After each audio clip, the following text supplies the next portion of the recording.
In this video, I'll be showing you how to fix VPN not connecting in Windows 11. It's a very simple method, so if you find this video helpful, be sure to drop a like and subscribe. Now, if your VPN client says connecting forever, it usually means your DNS cache is trying to route traffic through an old invalid handshake.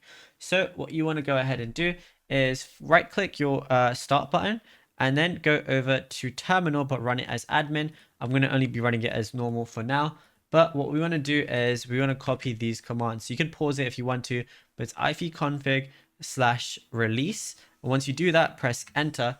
And then what you want to go ahead and do is do the next one, which is ipconfig and then space/renew.